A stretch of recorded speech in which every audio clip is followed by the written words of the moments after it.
The strange thing is that many of the artifacts were huge, like you have giant-sized sandals, like a 15-inch long shoe. The crates arrived in Washington, sealed and labeled. Inside were bones that should not exist. Human skeletons standing 7, 8, 9 feet tall. The Smithsonian signed for delivery. The paperwork still exists. But when anyone asks what happened next, the answer is silence. America's lost giants entered those doors and never came out. The bones that vanished. Hundreds of giant skeletons were discovered across the United States between 1800 and 1920, documented in newspaper reports from coast to coast, with measurements, witness names, and detailed physical descriptions that left little room for ambiguity about what had been found. Doctors examined these bones and confirmed they belonged to humans standing 7, 8, 9 feet tall, and sometimes even taller.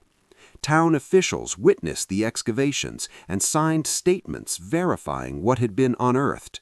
Photographs were taken of skulls twice the size of normal human heads, and in case after case, the remains were carefully packed into crates and shipped to the Smithsonian Institution in Washington for preservation and study.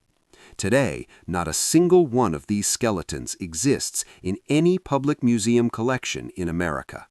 The bones were sent to the Smithsonian. The records confirm this. The newspaper accounts document the shipments. And yet, when researchers ask to see them, the answer is always the same. There are no giant skeletons. There never were any giant skeletons. The reports must have been exaggerations or hoaxes or misidentified animal bones. This is the official position, despite the fact that the Smithsonian's own Bureau of Ethnology actively encouraged excavators to send bones from mound sites during this exact period and collected over 18,000 Native American skeletal remains before modern repatriation laws forced them to return what they had gathered. Where did the giant bones go when everything else was kept? In 1934, Smithsonian curator Alish Hardlichka officially declared that no race of giants between 7 and 8 feet tall had ever existed in North America, blaming the century of reports on amateur anthropologists and what he called the will to believe. With that single statement, 100 years of documented discoveries were dismissed as collective delusion, and the physical evidence that could have proven or disproven the claims had conveniently already disappeared into institutional storage where no outside researcher could examine it. This is either the longest-running case of mass misidentification in American history, or it is exactly what it appears to be, a systematic removal of evidence that would have forced a complete rewriting of who inhabited this continent before recorded history began. The bones were real enough to be examined, measured, photographed, and shipped across the country. They were real enough to fill newspaper columns for over a century, and then they were gone. The Great Unearthing. On May 4, 1912, the New York Times published a report about a discovery that had been made near Lake Delavan in Wisconsin, where workers excavating a burial mound on the Peterson brothers' property had uncovered 18 skeletons that defied every expectation about human anatomy. The skulls were elongated and significantly larger than those of ordinary people, and the skeletons themselves measured between 7 and 9 feet in length, with bones proportioned to match their extraordinary height. This was not some obscure local paper printing rumors, but the New York Times documenting a find that had been overseen by representatives from Bone College and witnessed by multiple credible observers on site. 4 years later, in 1916, the same newspaper covered an excavation at Tioga Point in Pennsylvania, where state historian Dr. G.P. Danho and a team of researchers had uncovered the remains of 68 individuals buried in an ancient mound near the Susquehanna River. The skeletons averaged 7 feet in height, with many measuring significantly taller, and the skulls displayed a feature that the researchers described as unprecedented in their experience: bony protrusions located 2 inches above perfectly formed foreheads that had never been documented in any other population. The team sent skulls and bones to the American Indian Museum in New York, and the New York Times reported the discovery as a valuable contribution to the history of early races in North America. In 1883, the Smithsonian Institution dispatched a representative to excavate a large mound in Charleston, West Virginia, where investigators uncovered numerous oversized skeletons buried in elaborate arrangements that suggested ceremonial significance. One section of the mound contained 10 skeletons positioned in a circle around a central figure of even greater stature, and underground vaults throughout the site held religious artifacts and spearheads, indicating a sophisticated culture that had inhabited the region long before any recorded history. A man named George S. Cease, who participated in the excavation, later published a written account describing how he stood at the bottom of that mound and assisted with the thorough examination of its contents from top to bottom. The discoveries were not limited to the eastern half of the country, as reports from California described excavations on Catalina Island, where researcher Ralph Glidden spent years uncovering burial sites containing thousands of skeletons, with many measuring well over 7 feet tall. Smithsonian officials reportedly visited Glidden's collection before it was eventually dismantled, and today the bones and most photographs from that extensive excavation have been lost to history. Similar patterns repeated in Kentucky, where explorers discovered skeletal remains in caves, in Minnesota, where construction projects unearthed burial sites, and in dozens of other locations where the ground kept surrendering evidence of a population that did not match anything in the accepted historical record. The bones kept emerging from American soil throughout the 1800s and into the early 1900s, documented in newspapers that anyone can still access through library archives and digital collections today. The question that remains unanswered is what happened to all of this physical evidence after it was collected, cataloged, and shipped away for study. Legends before Columbus, the Paut tribe of Nevada maintained oral histories about a race they called the Sika, red-haired giants who were violent and cannibalistic, raiding settlements and carrying off prisoners to eat. Sarah Winnemucca Hopkins, daughter of a Paiute chief, documented these accounts in her 1882 book and described owning a dress trimmed with the reddish hair taken from these enemies after their defeat. According to tribal tradition, the giants terrorized the region until the Paiute, united with neighboring tribes, drove the last of the Saiteka into a cave, piled brush at the entrance, and burned them alive. The location of this final battle was passed down through generations as a matter of historical record rather than mythology. In 1911, miners extracting bat guano from a cave near Lovelock, Nevada, broke into chambers that had been sealed for thousands of years and found themselves standing in the exact location Paiute oral history had identified. The initial excavations uncovered mummified remains with reddish hair, oversized skeletal fragments, and sandals measuring 15 inches long that were designed for feet far larger than any normal human population would possess. Artifacts recovered from the site numbered in the thousands and represented a culture distinct from the Paiute who had lived in the region afterward. The cave where tribal traditions said giants had been exterminated contained physical evidence of a people matching the descriptions that had been passed down for centuries. The Paiute were not the only tribe with these memories preserved in their histories. The Choctaw maintained accounts of giant beings who occupied their territory before their own arrival in the region. Delaware traditions described giants living east of the Mississippi River in ancient times. Comanche oral history spoke of a race of enormous white-skinned people who had once ruled the land. These were separate tribes, speaking different languages, living thousands of miles apart. Yet their historical accounts aligned on the existence of a giant population that had preceded them on this continent and eventually disappeared. European settlers arriving in America dismissed these native accounts as primitive superstition, unworthy of serious consideration. But the tribes had preserved something that archaeology would spend the next 2 centuries uncovering from burial mounds and ancient sites across the nation.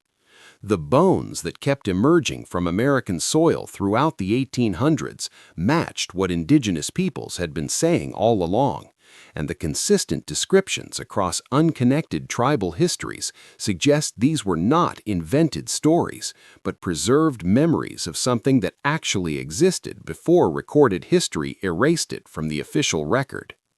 The mound builders. Thousands of earthen mounds rise from the American landscape across the Ohio Valley, the Mississippi Basin, and the Great Lakes region.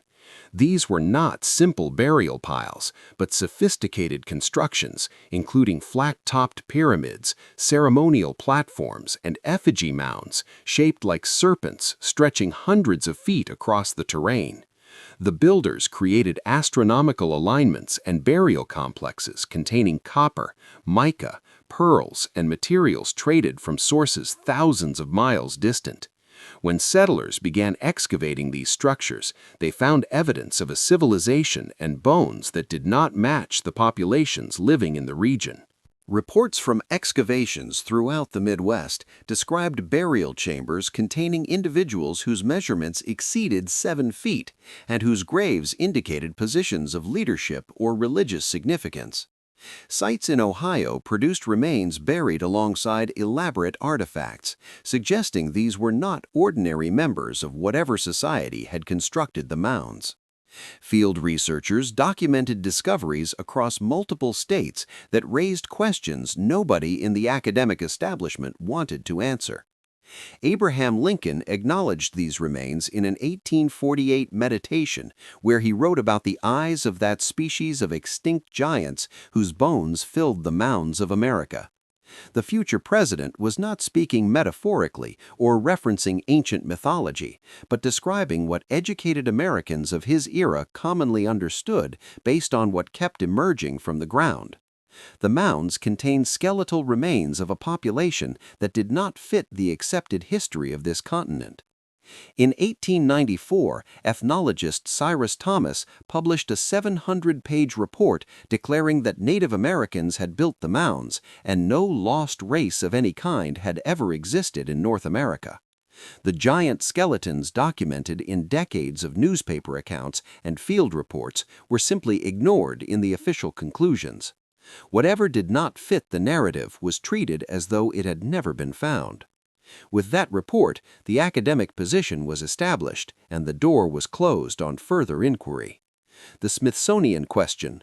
When bones were pulled from American burial mounds throughout the 1800s, the destination was almost always the same. Crates were packed, shipments were arranged, and the remains traveled by rail to Washington, where the National Institution waited to receive them. The Bureau of American Ethnology operated as the collection arm for this effort, dispatching field researchers to excavation sites and instructing local diggers to send whatever they found to the capital. This was organized and systematic, covering dozens of states over multiple decades. Receipts exist. Shipping manifests were recorded. Correspondence between field workers and Washington administrators documents the transfer of skeletal remains from specific sites on specific dates. The bones arrived and the paperwork confirms it. What happened after arrival is where the trail goes cold. Researchers who have attempted to locate giant skeletons in Smithsonian archives receive form responses stating that no such remains exist in the collection. Freedom of Information requests return limited results or outright denials. The institution that received shipment after shipment throughout the 19th century now maintains that none of those documented deliveries contained anything unusual. The explanation offered is that field workers were simply mistaken about what they measured. Untrained eyes saw large bones and assumed they belonged to giants when they actually came from animals or from normal humans whose size was exaggerated through poor measurement technique. This explanation does not hold up under scrutiny. Many excavations were conducted by trained professionals following scientific protocols established by the institution itself. Measurements were taken with instruments rather than guessed at by excited amateurs. Reports were written in technical language and submitted through official channels alongside the physical specimens being described. If every measurement was wrong, where are the correction reports that should have been filed when the actual bones arrived in Washington? If animal bones were misidentified as human, where are the records showing what species they actually belong to?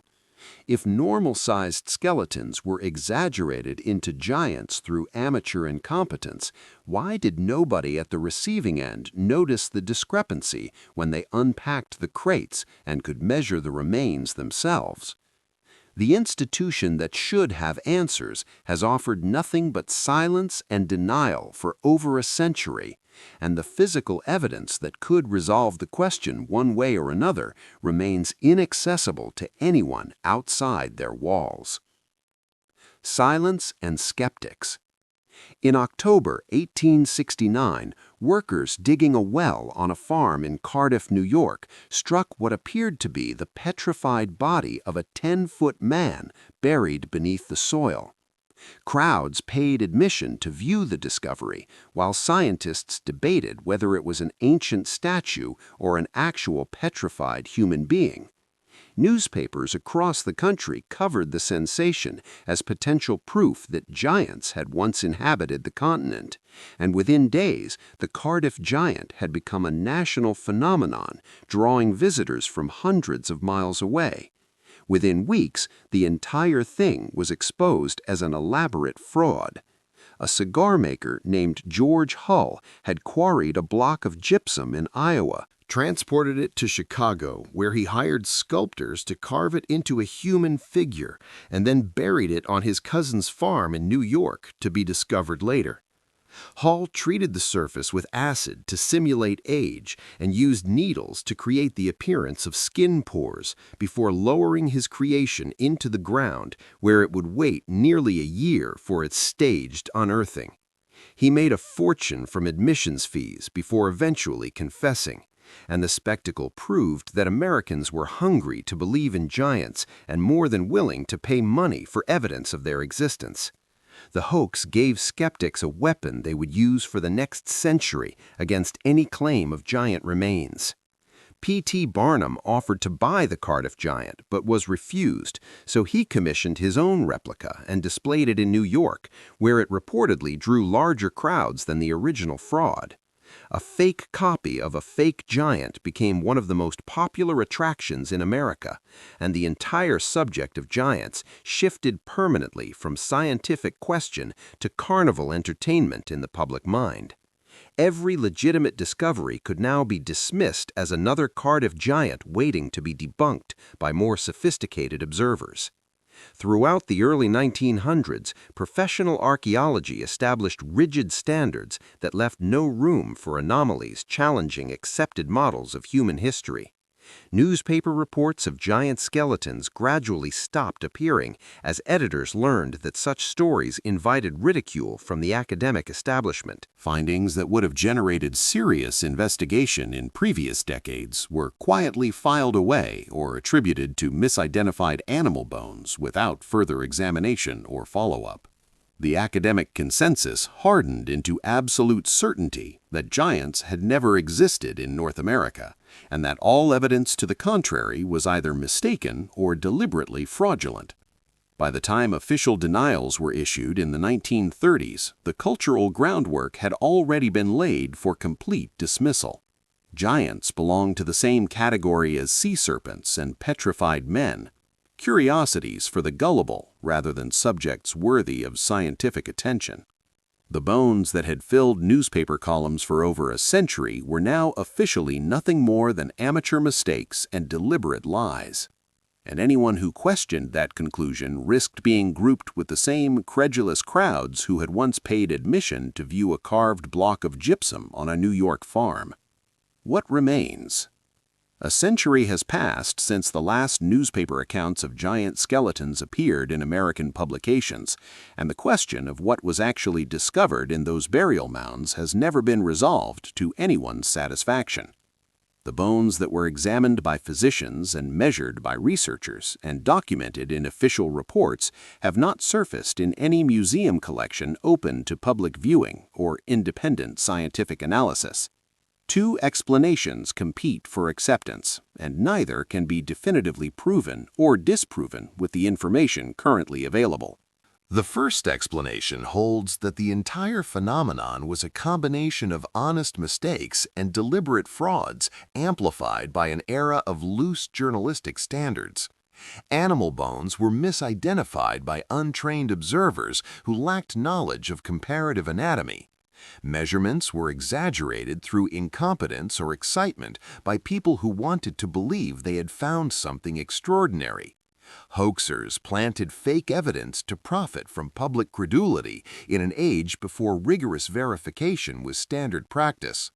When professional standards improved and trained archaeologists replaced amateur treasure hunters, the giant reports disappeared because there had never been anything real behind them in the first place.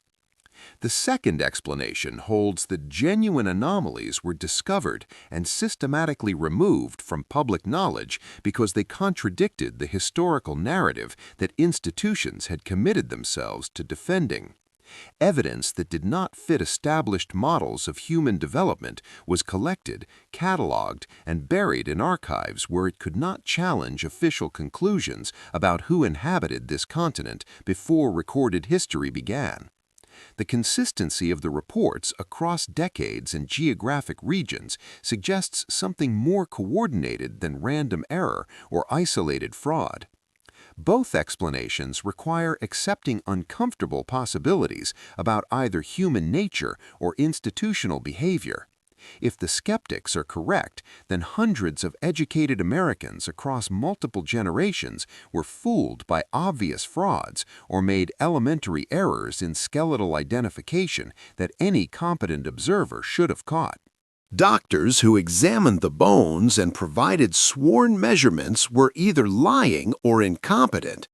Town officials who witnessed excavations and signed statements were participating in deceptions or were too ignorant to recognize what they were actually seeing. If the cover-up theorists are correct, then trusted scientific institutions engaged in deliberate suppression of evidence on a scale that would represent one of the largest academic conspiracies in American history. Researchers who dedicated their careers to expanding human knowledge chose instead to hide discoveries that would have rewritten everything we understand about our past. The giants remain in that uncertain space between documented history and dismissed legend, belonging fully to neither category. The mounds still rise from the American landscape as monuments to a civilization that mainstream archaeology acknowledges existed but claims to fully understand, despite the gaps in the physical record. And somewhere, if the reports were accurate, the bones that once filled those burial chambers are waiting in institutional storage or scattered in unmarked graves, holding answers to questions that official history decided long ago were not worth asking. Amazing discoveries. Make sure to subscribe and hit the bell icon. Share this video with friends and join the discussion on what these findings could mean. Your thoughts and questions are important, so let's explore incredible mysteries together.